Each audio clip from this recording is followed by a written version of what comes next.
Good morning, Prairie UU. Good morning, my beloved community. We are Prairie Unitarian Universalist Church. We are from Parker, Colorado, and we say to you this morning, welcome and join us. We are a liberal religious light on the prairie. I invite you this morning. I invite you who refuse to be silent or complicit. I invite you who are marginalized. I invite you who protest and witness for the marginalized, you who march in the streets for justice, you who have been told how to protest. Come into this space and be celebrated. Come into this space and be affirmed. Come into this space to have your voice heard. Welcome, one and all, from me to you. Welcome to Prairie UU. Good morning, Prairie family, friends, and guests. Thank you so much for being here with us this morning. We're going to open our service by singing hymn number 389, Gathered Here. This hymn was written by Phil Porter, who is active in the United Church of Christ, if I'm not mistaken, and he hails from Indiana. This hymn is a round, so we'll all sing together the first verse. The words are the same continuously, and then you could pick whatever time you want to come in. I might mark the video so that you know when to come in, but we'll see what happens when I actually get it on the editing deck here. So please join me as you're willing and able in singing Gathered Here. Gathered here in the mystery of the hour, gathered here in one strong body, gathered here in the struggle and the power, Spirit draw near. Gathered here in the mystery of the hour, gathered here in one strong body, gathered here in the struggles and the power, gathered here in the struggles and the power, gathered here in the mystery of the hour, gathered here in mystery of the body, gathered here in the struggles and the power, gathered here in the struggles and the power, gathered here in the mystery of the hour, gathered here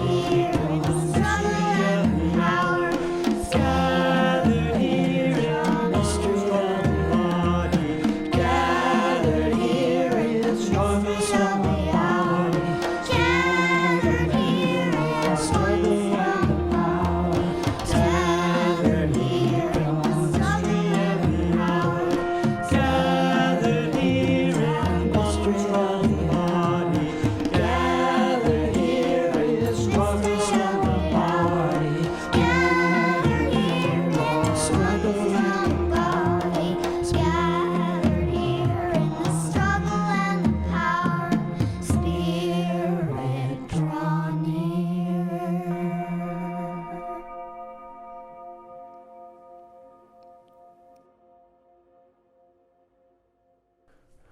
Welcome to Prairie UU. I offer you a virtual hug that comes with all the love and the celebration of our Prairie UU community. We hope you feel welcomed and a sense of inclusion. We want to acknowledge you who are joining us for the very first time, whether you are from here in Parker, Colorado, or you're from Houston, Texas, where the cold has hit you all week, or you're from Bridge House, ready to work in Boulder or Aurora. Anywhere you are in the world, you are welcome here. Building the beloved community is not an easy venture. If we are to understand how community is to be built, we have to understand the foundation was never built on even ground. It was built on shaky ground. For some, it was burnt ground. For others, it was stolen ground. As we open this service this morning, we engage these words from Kimberly Jones as she explains to us why. Why can't they do that? Let me explain to you something about economics in America. And I'm so glad that as a child, I got an opportunity to spend time at Push where they taught me this, is that we must never forget that economics was the reason that black people were brought to this country. We came to do the agricultural work in the South and the textile work in the North. Do you understand that? That's what we came to do. We came to do the agricultural work in the South and the textile work in the North. Now, if I right now decided that I wanted to play Monopoly with you, and for 400 rounds of playing Monopoly, I didn't allow you to have any money, I didn't allow you to have anything on the board, I didn't allow for you to have anything. And then we played another 50 rounds of Monopoly, and everything that you gained and you earned while you were playing that round of Monopoly was taken from you. That was Tulsa, that was Rosewood. Those are places where we built black economic wealth, where we were self-sufficient, where we owned our stores, where we owned our property, and they burned them to the ground. So that's 450 years. So for 400 rounds of Monopoly, you don't get to play at all. Not only do you not get to play, you have to play on the behalf of the person that you're playing against. You have to play and make money and earn wealth for them, and then you have to turn it over to them. So then for 50 years, you finally get a little bit and you're allowed to play. And every time that they don't like the way that you're playing, or that you're catching up, or that you're doing something to be self-sufficient, they burn your game. They burn your cards. They burn your Monopoly money. And then finally at the release and the onset of that, they allow you to play and they say, okay, now you catch up. Now at this point, the only way you're going to catch up in the game is if the person shares the wealth, correct? But what if every time you share the wealth, then there's psychological warfare against you to say, oh, you're an equal opportunity hire. So if I played 400 rounds of Monopoly with you and I had to play and give you every dime that I made, and then for 50 years, every time that I played, if you didn't like what I did, you got to burn it like they did in Tulsa and like they did in Rosewood, how can you win? How can you win? You can't win. The game is fixed. So when they say, why do you burn down the community? Why do you burn down your own neighborhood? It's not ours. We don't own anything. We don't own anything. Trevor Noah said it so beautifully last night. There's a social contract that we all have, that if you steal or if I steal, then the person who is the authority comes in and they fix the situation. But the person who fixes the situation is killing us. So the social contract is broken. And if the social contract is broken, why the f do I give a shit about burning the Football Hall of Fame, about burning the Target? You broke the contract when you killed us in the streets and didn't give up. You broke the contract when for 400 years we played your game and built your wealth. You broke the contract when we built our wealth again on our own, by our bootstraps in Tulsa, and you dropped bombs on us. When we built it in Rosewood and you came in and you slaughtered us. You broke the contract, so your Target, your Hall of Fame. As far as I'm concerned, they could burn this bitch to the ground. And it still wouldn't be enough. And they are lucky that what black people are looking for is equality and not revenge. Wake up, wake up. You've got the power. You've got my people in the East, yo, you gotta wake up. Midwest, dirty South, yo, you gotta stand up. All my homies in the West, yo, you gotta wake up. Wake up, wake up, wake up, wake up. Wake up, wake up, wake up, wake up.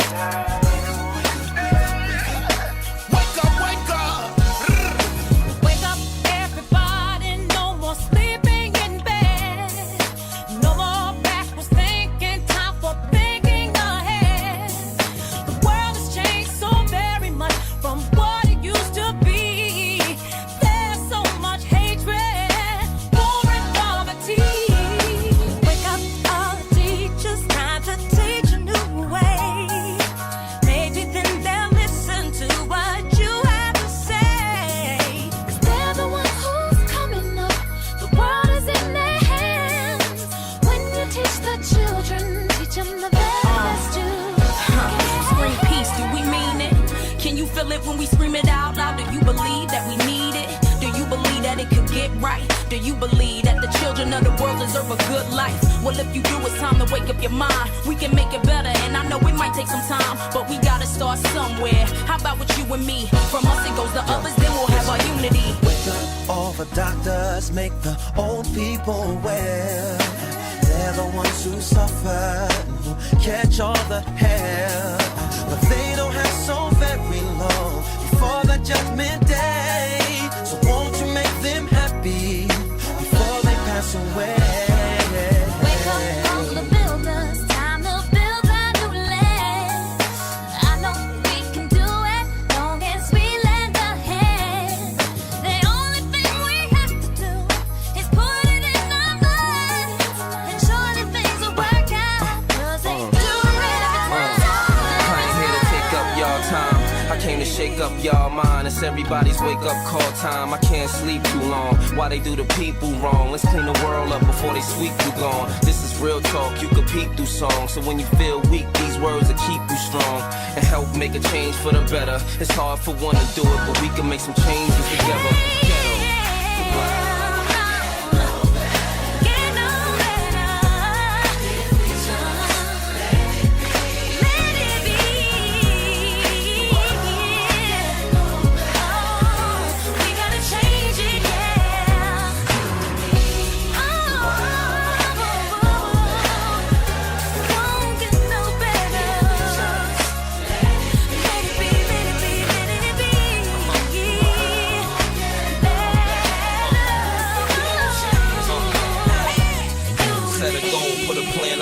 We gotta stand up here and give thanks to the man upstairs. Put the egos and the pride to the side regardless, and just be role models, parents, artists. We can make a change or we can make it the hardest. If you gon' make a baby, you should make them the smartest. Let them know good and bad, right from wrong, how to roll with the punches when life moves on. And the stress won't take toll if you don't sweat it. World won't get no better if we don't let it. Let the negative energy ride.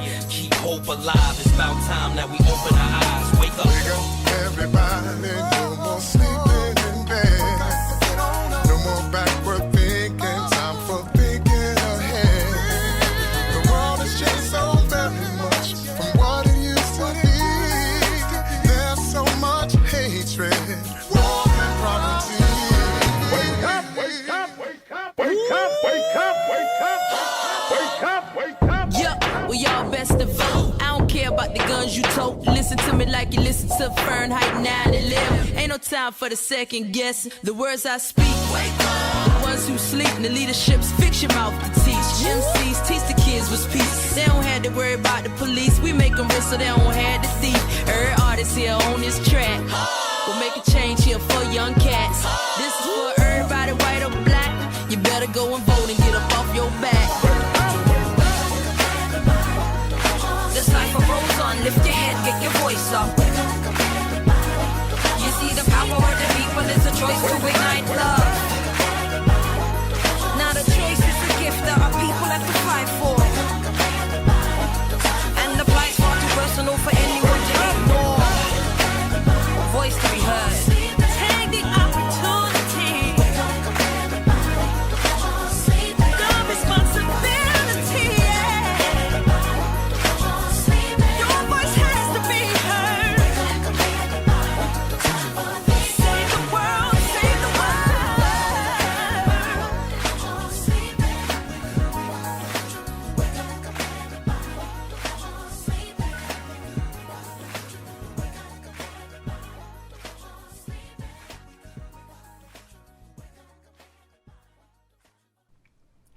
This month we focus on the beloved community, and today we focus on the struggle of building that community.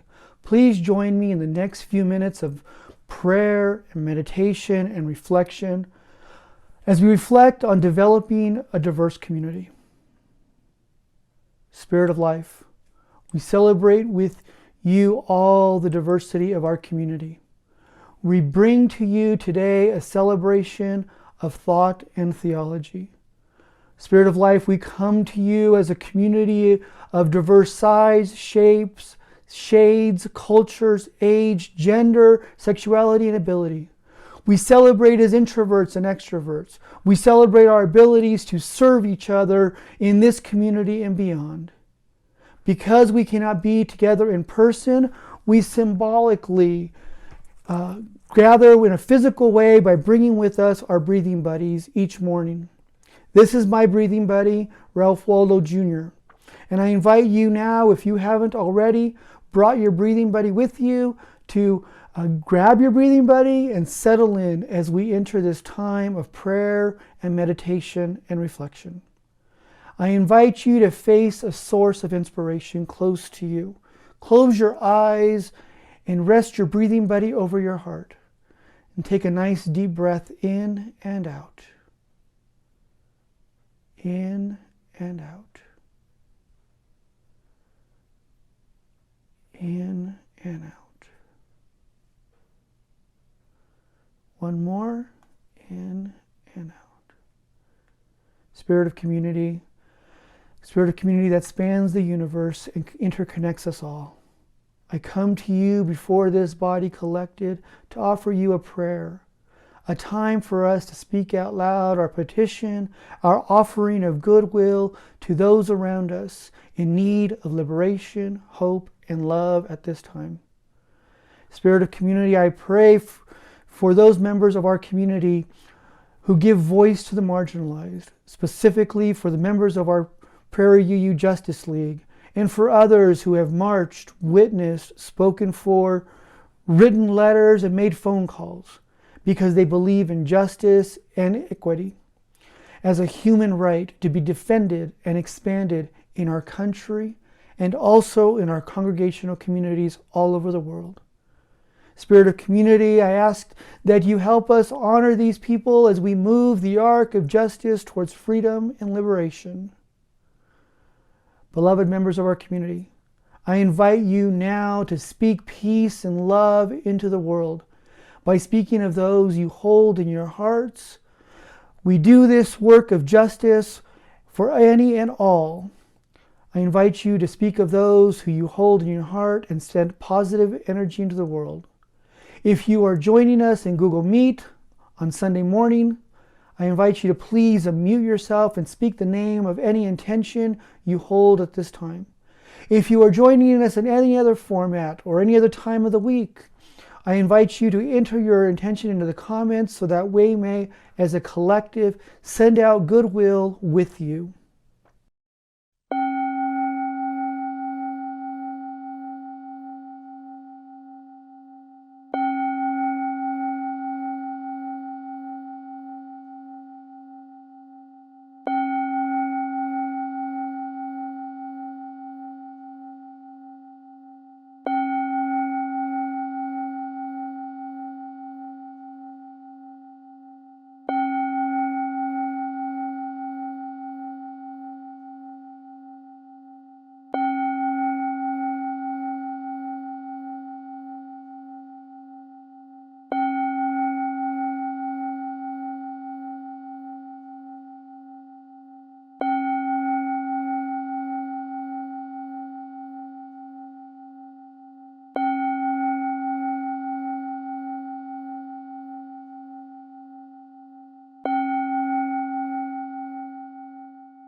I bind now not only that which has been named and made known to us, but those which remain unnamed and held in our hearts of this community as we light our chalice flame.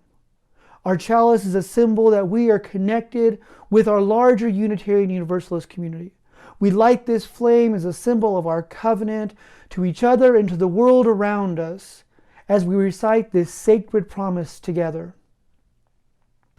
We covenant to be a welcoming and loving community, offering each other fellowship, sanctuary, and a joyful spirit. We seek justice and peace in all our deeds and relationships, and we respect and honor both the individual and the collective search for sacred meaning and truth. We revere and celebrate the diversity of our earth and are guided by the spirit that connects all life as we reach out to offer our best to ourselves, our community, and our world. May the goodwill that we have just offered up be held in our hearts, be a sign that we have come to this space to connect the words of our mouths, the music in our hearts, and our very silent self as we share these next few moments of silence.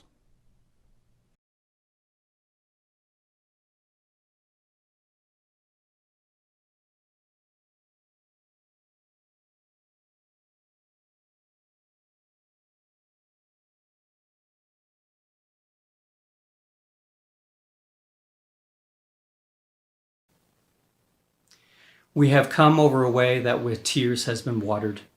We have come, treading our path through the blood of the slaughtered.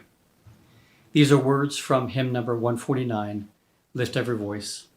And as the struggle was then, it continues today. This poem was written by James Weldon Johnson over 100 years ago and set to music by his brother, John Rosamond Johnson. In 1919, the NAACP christened this the African American National Anthem. Please join me as you're willing and able in singing hymn number 149, Lift Every Voice. Lift every voice and sing, till earth and heaven ring, ring with the harmonies of liberty. Let our rejoicing rise high as the listening skies. Let it resound loud as the rolling sea.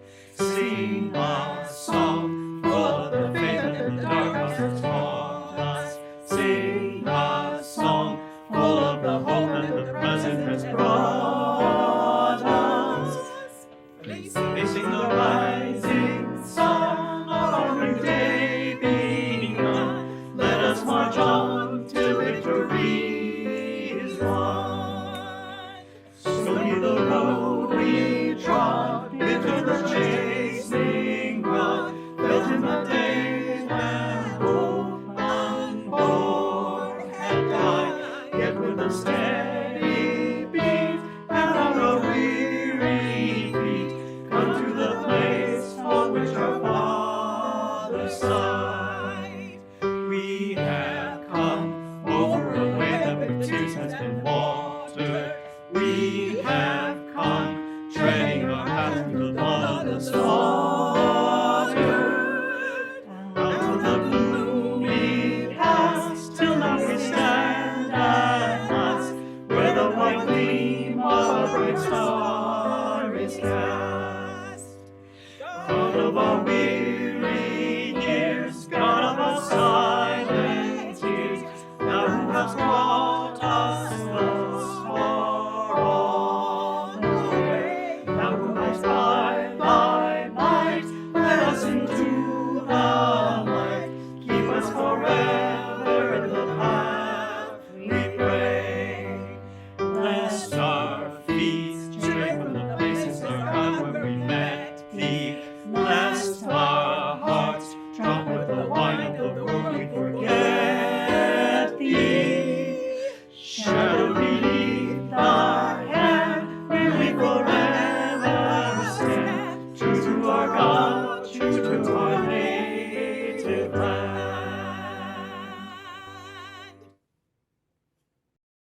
Hi guys, today we're going to be watching a music video and we need love to build our community. So I want you guys to dance to the video and also try to make a heart with your hands. One love, one heart. Let's get together and feel alright. One love, one heart. Let's get together and feel alright. Hear the children crying. One love, Hear the children crying. give thanks and praise to the Lord, and I will feel alright. Saying, let's get together and feel alright.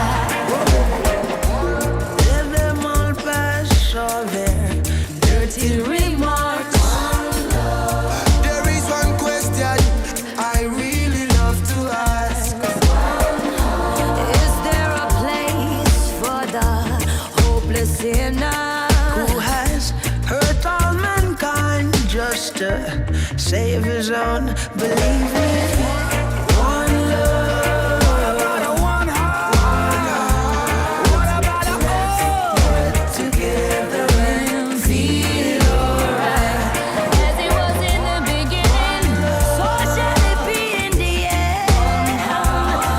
Give thanks and praise to the Lord, and I will feel alright.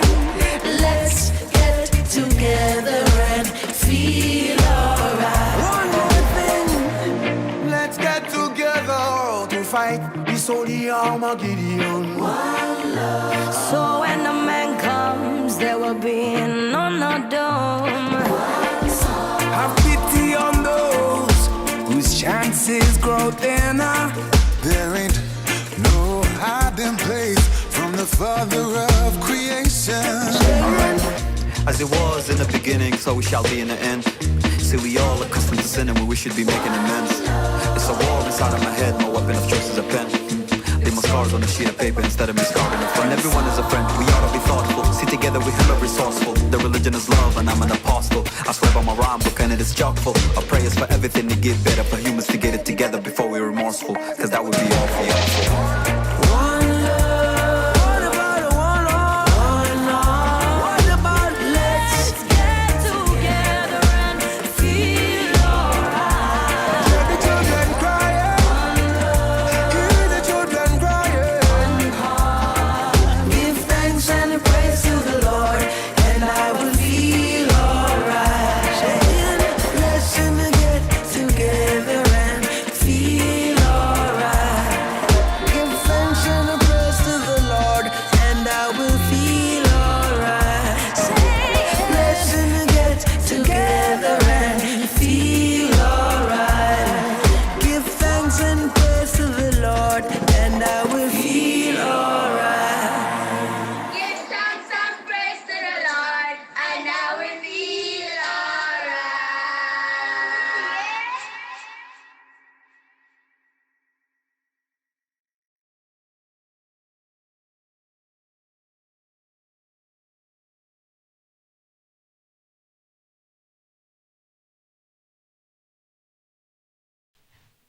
Now let's join together in singing our youth out. Go now in peace, go now in peace. May the love of God surround you everywhere, everywhere you may go. Go now in peace, go now in peace. May the love of God surround you everywhere, everywhere you may go.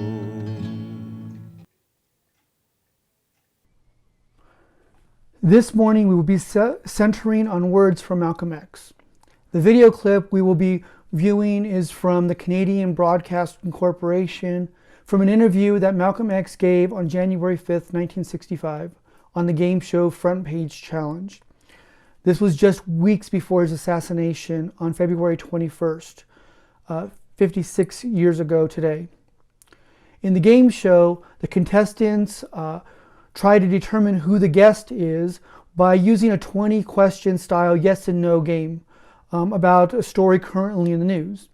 In this case, it was Malcolm X and his statement, "Malcolm rejects racist doctrine in Mecca," and was also over his split with the Muslim Brotherhood and Elijah Muhammad. More personality than anything else. You've called people like Martin Luther King, who just got a Nobel Peace Prize, an Uncle Tom. Is this correct, first? Well, I'd rather say that in the States, there's a law that has recently been passed, or a decision handed down by the court, wherein if you call someone an Uncle Tom, they can sue you for libel. Well, so I never refer to them as Uncle Toms. I would say that Uncle Martin is my friend. Uncle Martin is your friend, yet you would disagree with his approach to what he wants to accomplish. Definitely. If his approach would bring about what the black man in America needs to completely eliminate the problem that we have, I would say well and good.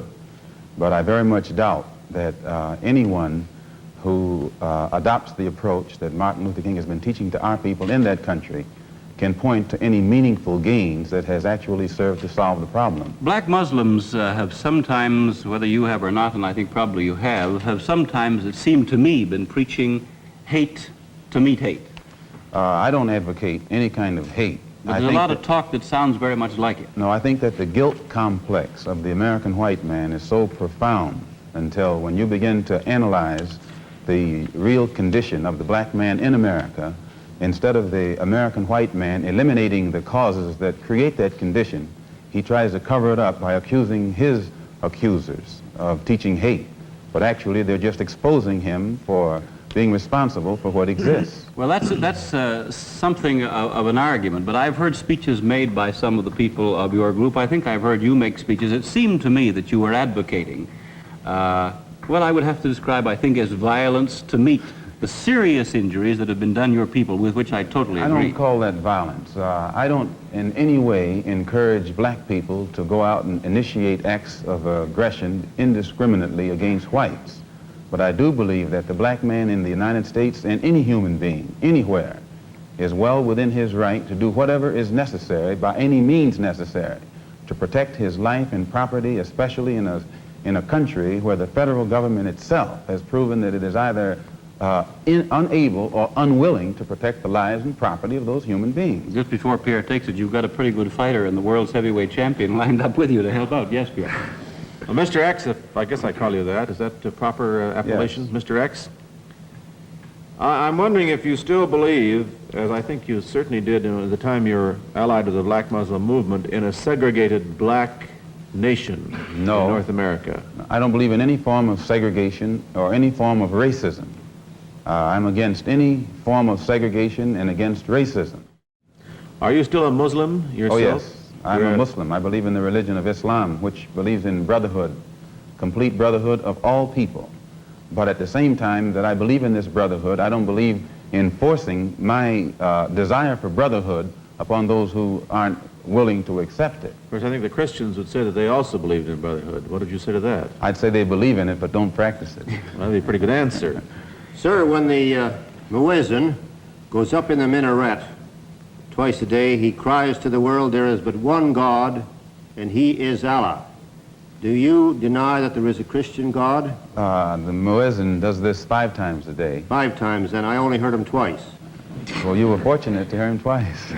But he does this 5 times a day, and the same God that he says that he expresses the existence of is the God that the Christians profess to believe in themselves, and the God that the Jews believe in. One God, the creator of the universe. The Muslims believe in the God that created the universe, and I think the Christians do, and the Jews do. Now, as long as all of them are talking about the creator, the Jews may call him Jehovah, and Christians may have another name for him. Those who are Arabic-speaking refer to him as Allah. Well, we believe in the same God. Now, as the Muslim religion advances in the United States, are you modernizing it or sticking with the old faiths? For example, the complete segregation of the sexes. I think that everything today on this earth is being modernized. Religious principles and practices, as well as political and other things.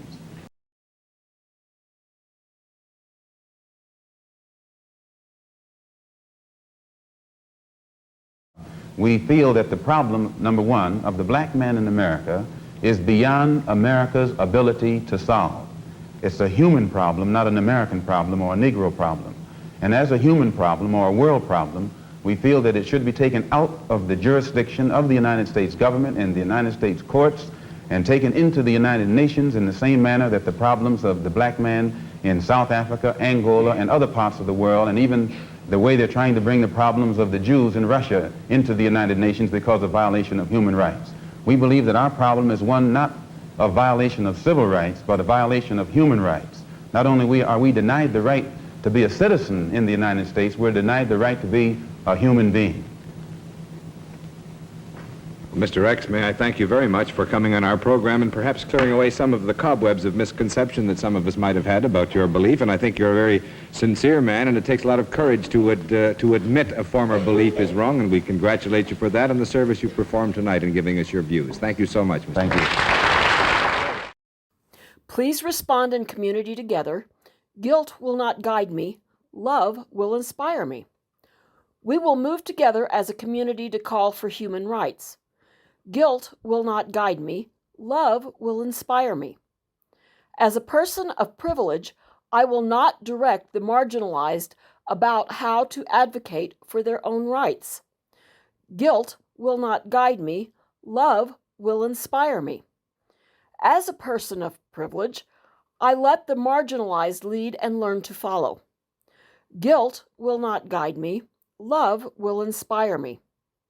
I will call out injustice and speak for those who have been marginalized in ways that the marginalized ask of me. Guilt will not guide me. Love will inspire me. Together, we will move past the guilt and the blame and move towards liberation for all people in all ways. Guilt will not guide me. Love will inspire me. At the beginning of this month, I quoted Tina Turner from the prologue of the song Proud Mary, referencing that this month we would start things off nice and easy, but that we would end in this month making it nice and rough. Well, today's message is definitely going to be the latter.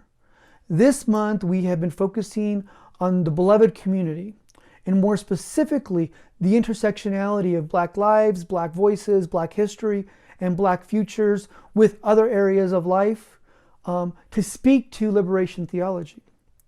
Today, we will be focusing on how we do liberation as a human right. So far this month, we have heard from Amanda Gorman, Todrick Hall, RuPaul, and many other Black voices. And while these messages have been thought-provoking and messages of hope and inspiration, they are only a small sample of Black voices. They are the voice that most of us see as heartwarming, moving, and inspiring. They reflect the hope that most of us want to see for the future. Most of these messages have been packaged with nice little bows as easy-to-swallow pills. And as you can tell already from what has been presented in this service, what we are talking about and reflecting on today is not nice and easy, but instead reality, which is nice and rough. I know that some of you are struggling with how these messages have been striking you at your core. Some of you are asking for relief from discussions about oppression and liberation. As I have told you in the past, I see my ministry as one of liberation. I am called to both comfort the afflicted and afflict the comfortable. This service today is aimed at doing both of those things. I hope during this service that I will comfort the afflicted by sharing a voice that is often overlooked, a voice that lives in the immediate and the now and views the world as it is, a place of often great pain. For those of us who benefit from society and societal norms and the hierarchy of systematic oppression, I also want to let you know that you may be made uncomfortable. Very, very, very. Let me say it again. You may be made very uncomfortable. Throughout history, people have struggled to press forward liberation from oppression. In Western mainstream theology, we see the examples of Moses, Jesus, Muhammad, and many others. In the example of Moses, we see a beginning call to Pharaoh to let his people go from slavery, and then liberation only comes, though, after the death of the firstborn of all of Egypt's families. Even after all of that death, Pharaoh still tries to exterminate the now liberated slaves by boxing them in at the Nile. Jesus resisted systematic oppression in both politics and religion. He started his ministry by calling for reform of politics through civil disobedience and change in the church. He literally starts by overturning the marketplace on the Temple Mount. He struck out at religious and societal norms. In every form of his ministry, He challenged religious authority, provided healing on the Sabbath, and even delivered good wine after the bad wine had been served at the wedding feast in Canaan. His ministry of liberation eventually resulted in his execution. Muhammad called for religious dialogue and limited religious tolerance between people of the book, also known as the Jews and the Christians. He spoke in favor of protections for women and children. He recognized and provided for space for queer people in society. He designed a message that aimed to raise social contracting standards. He never took violence off the table for self-preservation against oppression, and he survived. In one example of Eastern theology, we hear of a young prince, Siddhartha Gautama, later to become the first Buddha, the enlightened one, who used story and narrative to describe and decry the oppression, poverty, and pain and abuse he witnessed in his community. The story goes that he was kept hidden away in the royal palace for years to be sheltered from the pain of his people. And once he was enlightened to be a bodhisattva, he was recognized as a great teacher, but also exiled by the ruling class and his own family. In indigenous theologies, we see multitudes of stories about environmental justice, centering people with disabilities, the elderly, and connectedness with both ancestors and nature. In these cases, the shaman were either or both, honored and recognized for their inclusion, or quickly exiled. In all of these cases, we hear stories that often see a similar formula. The story of the marginalized and the oppressed are expressed. The stories are recognized as common story. The leader comes forward and articulates the story. Those in power shut down the stories of the marginalized and oppressed as threats to society. The marginalized speak louder. The powerful clamp down harder. The marginalized speak louder, and so on again and again, until one of two things happen. The marginalized are elevated by society, or they're simply wiped out. The more the marginalized speak out, the stronger and the harder the empire strikes back. Whether we look at history from 4,000, 2,000, 600, 400, or 50 years ago, or just last year in 2020, the story is the same. And this brings us to the hour and the moment that we're in today. Today, I ask you to reflect on where you are in these struggles for liberation.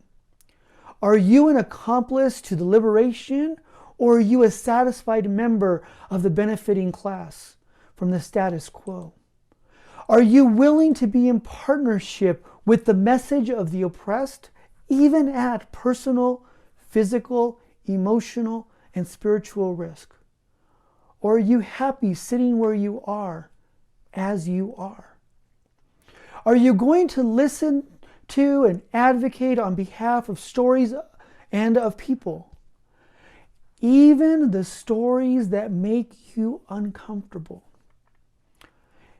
and not gaslight the speaker or critique how the story is being told? As Unitarian Universalists, most of us are committed to liberation. But also, as Unitarian Universalists, we like things packaged in nice little boxes. And today isn't the day for nice little boxes. Today I'm offering you a story that is nice and rough. A story that is not one of peace and love, but of pain and suffering. Not one that rests in writing a nice letter to the editor, but instead speaks to the grasped fist, a call for power, a recognition of pain. This is a story about self-defense and self-preservation at any cost. I will posit that there in all the protests of oppression and struggles, that there in all of those protests, that those protests have begun as peaceful protests. And ultimately, many end with liberation. But there are also many times when this is not the case. In these cases, the power broker, the empire, is resistant to liberation due to a misconception and a story that liberation of the oppressed means that the power broker will end up in the oppressed space. So therefore, the power broker tightens its grip to the point of strangulation. The deeper the empire digs in, the more likely there will be violent protests to overturn systems of oppression. In modern history of this country, we have seen protests that have resulted in whole peoples being removed from their lands to reservations. People have been beaten, enslaved, lynched, and assassinated. They have been denied education, celebration of their culture, removal of their language, inability to receive jobs, or places to live. They have been denied health care and even experimented on in the name of science. In just this last year, we have heard reports now of women in the immigrant internment camps that have been sterilized without their consent. And yes, there are still kids in cages. People have been burned out of their homes and even whole neighborhoods. This year, at the end of May, we as a nation will commemorate, celebrate, memorialize the 100th year anniversary of the Tulsa Massacre. In the cause of racial liberation, we continue to hear from the oppressor and the benefactor of the status quo. They continue to tell direct racial minorities on how they should protest and voice their stories. From being told not to take a knee at a football game, what terminology they can use about funding the police, how we can march in the streets or on the freeways or in the civic center, and ultimately how we tell our stories. This has happened from Rosa Parks, Martin Luther King Jr., and Malcolm X, to Colin Kaepernick, Black Lives Matter, and even the playing of violins for the memorial of a black man who was murdered by police here in our own backyard of Aurora. And even for Quincy Lewis. Now, many of you may not know who Quincy Lewis is. Well, I'll just say to you that he is a powerful black young voice in Aurora. He's a teenage friend of the Pacheco Thompson family. And we have been blessed today to have him share his voice with us. So here we go. Quincy developed this video late last summer as a reflective response to the world around him and how he saw it as a black teenager in 2020.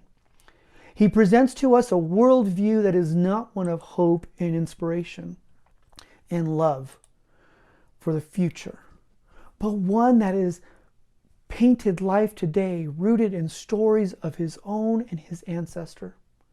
He has done this through images set to the song Strange Fruit. So a bit about this song. In 1937, after seeing a photo of a lynching of teenagers, Thomas Shipp and Abram Smith, after they were beaten to death by a mob of over 4,000 people in Indiana on August 7th, 1930, Abel Maripold, a white Jewish school teacher from the Bronx, wrote a poem, Strange Fruit. He soon after put it to music, and Billie Holiday added it to her nightclub performances. In 1939, Billie Holiday made the first recording of it, which was banned and protested across the country. And the poem read as this: Southern trees bear a strange fruit, blood on the leaves and blood on the root. Black body swinging in the southern breeze, strange fruit hanging from the poplar trees. Pastoral scene of the gallant South, the bulging eyes and the twisted mouth. Scent of magnolia, sweet and fresh, and the sudden smell of burning flesh. Here is a fruit for the crows to pluck, for the rain to gather, for the wind to suck, for the sun to rot, for a tree to drop. Here's a strange and bitter crop. I will now share with you this video version with you that was sent with the words of Abel Maripol, the music of Nina Simone, the images of Black lives, and the vision of Quincy Lewis. The images are graphic and the music haunting. I offer to you all, especially our BIPOC community members, that watching this video will be painful, but also ask that you watch and listen as a witness to this young Black man's sharing a part of his story and view of the world that we live in today.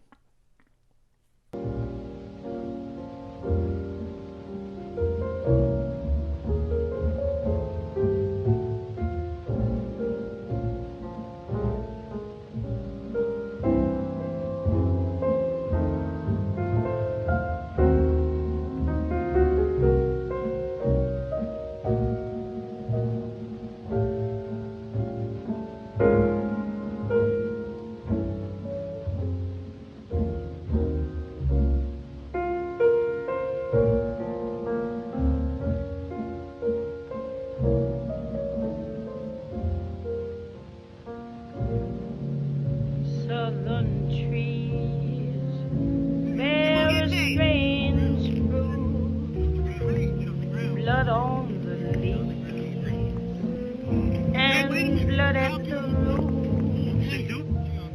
Black bodies swinging in the southern breeze, strange fruit hanging from the poplar trees.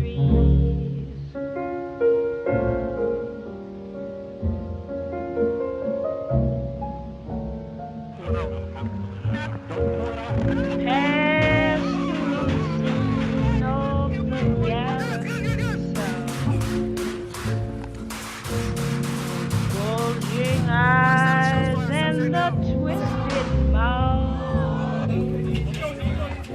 scent of magnolia, sweet and strange. Then the sudden smell of burning flesh. Here is a fruit for the crows to pluck. Tried 10 years ago. For the rain together, for the wind to suck, for the sun to rise, for the tree to drop.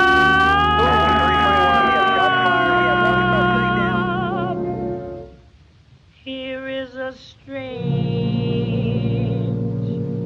and bitter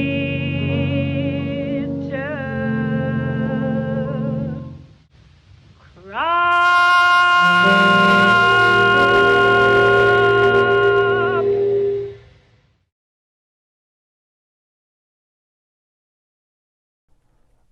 I invite you all to take a deep breath with me.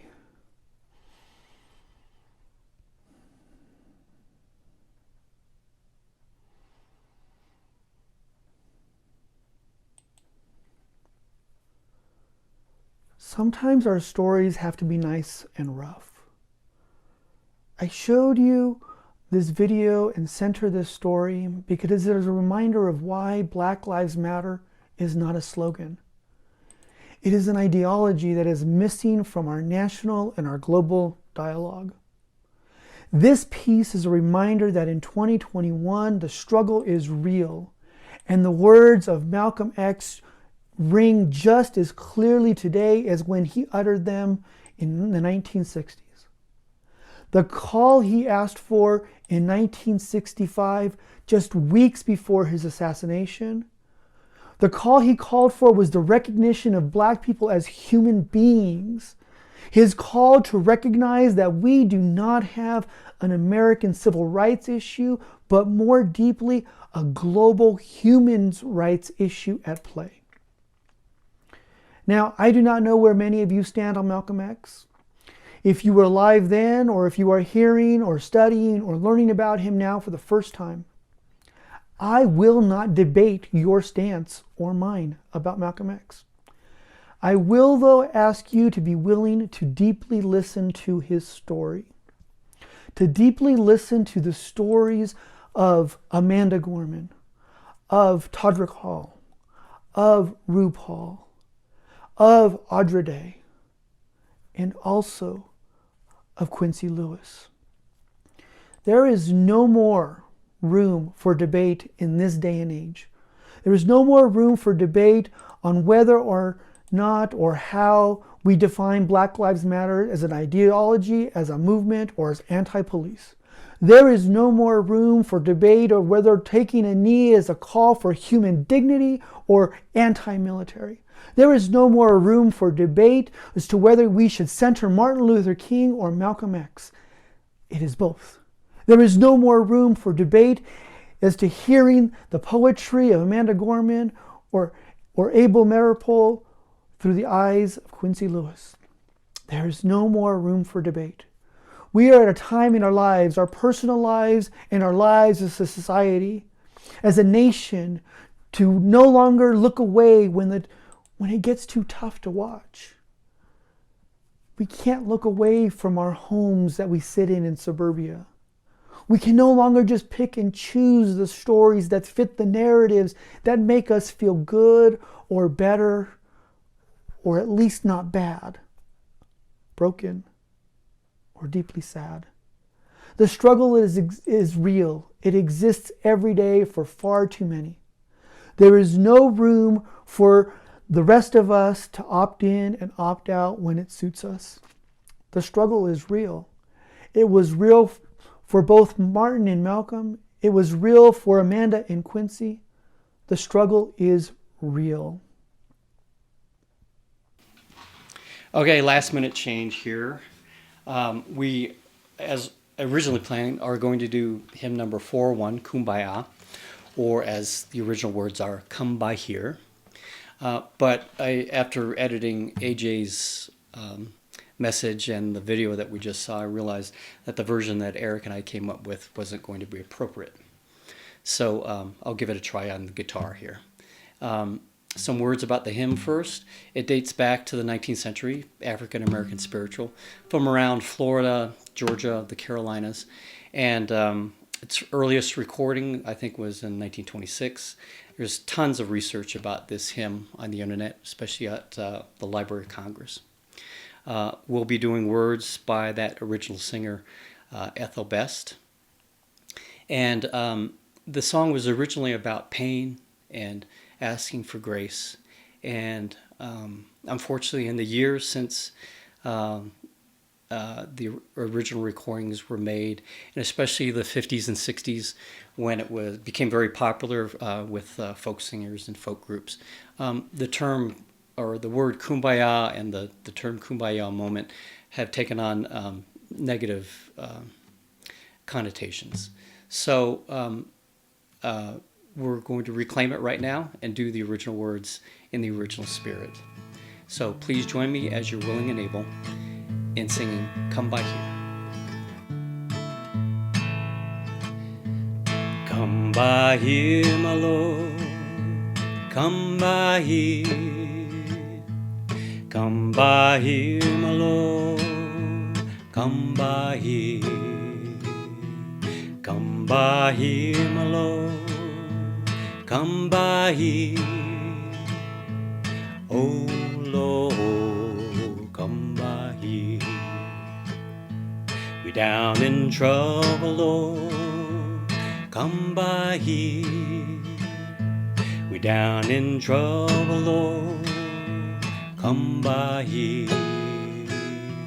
We down in trouble, Lord, come by here. Oh Lord, come by here. Somebody need you, Lord, come by here. Somebody need you, Lord, come by here. Somebody need you, Lord, come by here. Oh Lord, come by here. Come by here, my Lord, come by here. Come by here, my Lord, come by here. Come by here, my Lord, come by here. Oh Lord, come by here. Oh Lord, come by here. We are a community of people who come together in love and support of each other. And part of being in that community is by sharing our resources, our time, talent, and treasures. We need to be taken care of in a variety of ways. One of the teams that does this for us is the Caring Circle. I'd like to thank members of the Caring Circle. These are individuals who are dedicated to helping members in time of need. For instance, meal trains, sending cards, helping with transportation, and many more. These members also celebrate our joys and successes in life events. So I am personally grateful for this caring response to my personal joys and sorrows over the years I've been a member of Prairie UU. 3 years ago, many members of the Caring Circle helped greet guests, serve food, and personally support me and my family during my husband's memorial service. It was an act of kindness I will never forget.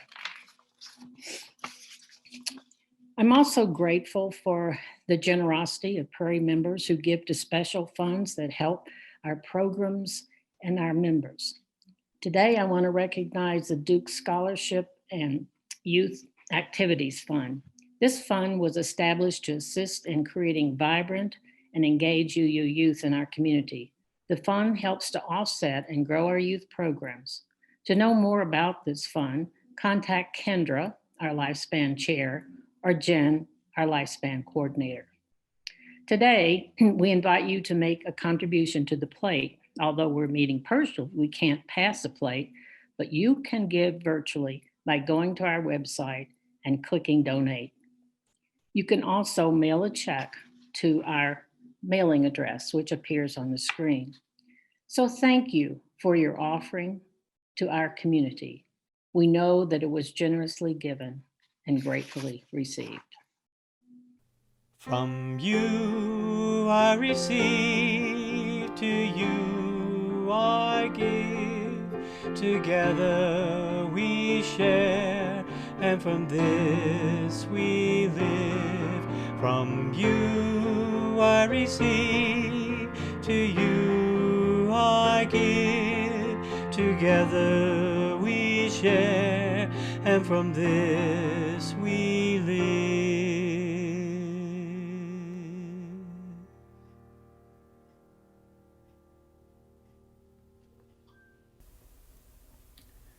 We welcome you every day to join us in deepening your bond with this beloved community.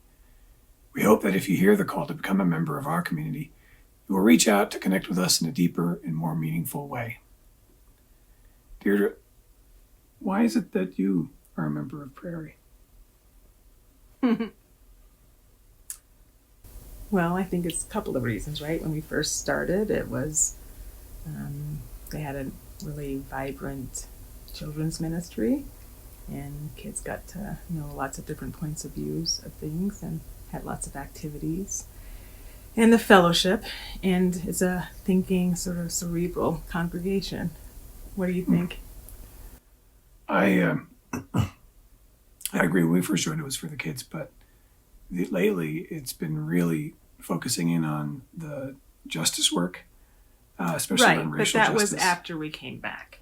So Yeah, it's a big- we had a sojourn away, and it was shortly after some weird stuff happened around the choir, and our musical director at that time really embarrassed me racially in front of a all UU choir service where he said something like, "I want you to dig down real deep, Deirdre, and find your blackness. Try to be black," he said. Yeah, try to be black. He thought he was being funny. And we left for a period of time because I did not feel comfortable. And, you know, even once we came back, we felt very welcomed. We felt there were many people that we remembered and enjoyed us and embraced us with open arms.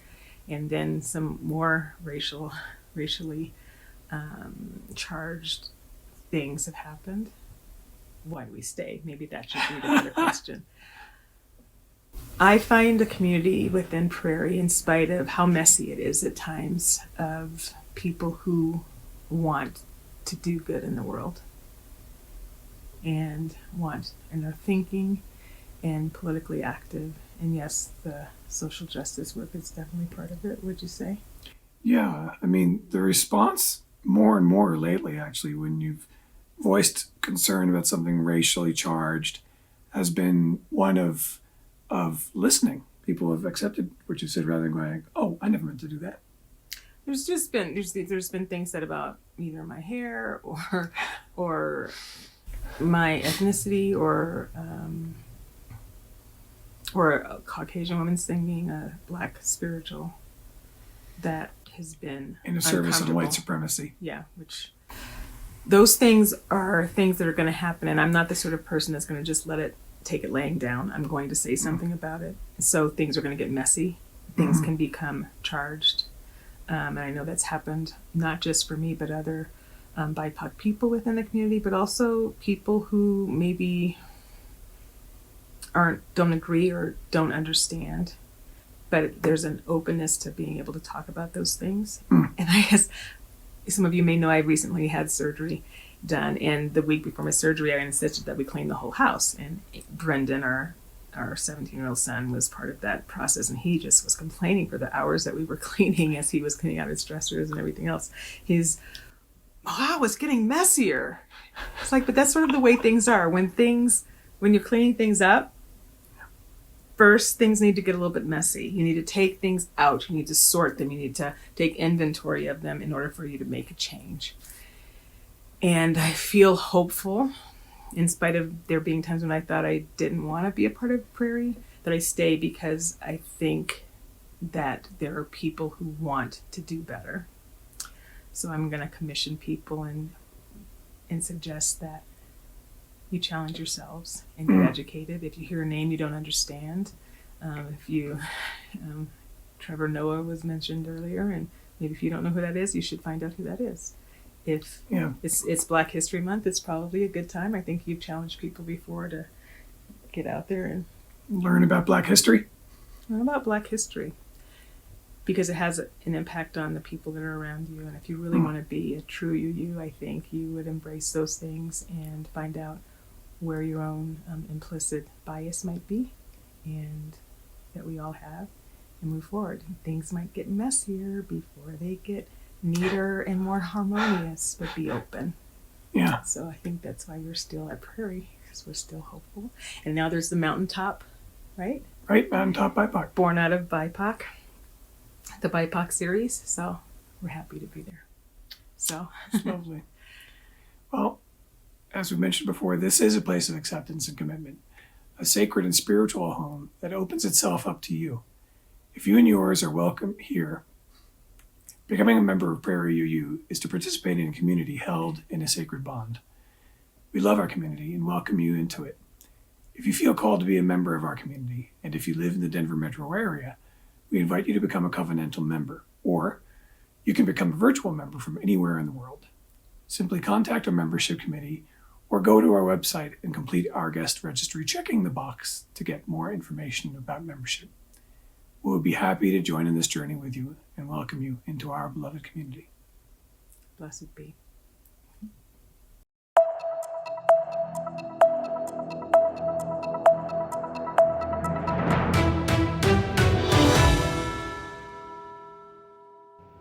Hey Prairie, I've got my summer gear because your lifespan and youth staff and volunteers are right now organizing a summer program for middle and high schoolers with our counterparts at First Unitarian, Jefferson, Columbine, and First Universalist. This program in June and July will allow our youth to form teams with each other and their friends from school for friendly competition, games, and fun. There will be socially distanced options for existing pods and also virtual options for those who do not yet feel safe meeting in person. So youth, please start thinking of who you'd like on your team this summer. 5 people on a team maximum. Registration information is coming soon. And everyone else, watch this space for opportunities to volunteer and have a blast with our youth and youth from across the Denver metro area. There will be long-term opportunities and one-time opportunities of all sorts. Come and help make this summer a blast for our fabulous youth and their friends, and have a great time yourself. Thanks, y'all. As we prepare to leave this sacred space, we do so with the spirit that these words take us forward until we are together again. The beloved community is not here with us today. It is something that we will build and work forward towards for the rest of our lives. It is with great hope that someday we will see the beloved community. But it is also real that we may never see the beloved community in our lifetimes. As we go forward with these words of Mark L. Bellatini, with the hope that they carry us until we are together again. Go in peace. Live simply, gently, at home in yourselves. Act justly, speak justly. Remember the depth of your own compassion. Forget not your power in the days of your powerlessness. Do not desire to be wealthier than your peers, and stint not your hand at charity. Practice forbearance. Speak the truth or speak not. Take care of yourselves as bodies, for you are a good gift.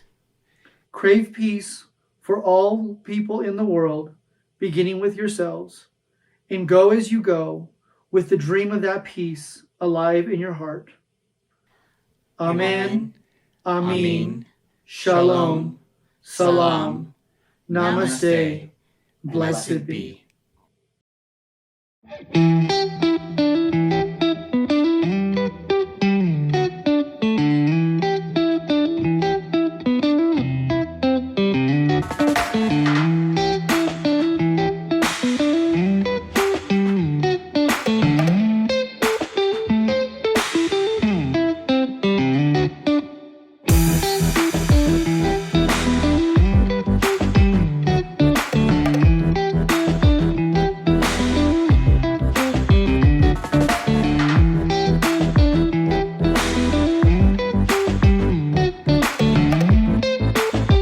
Haha, you thought I was done.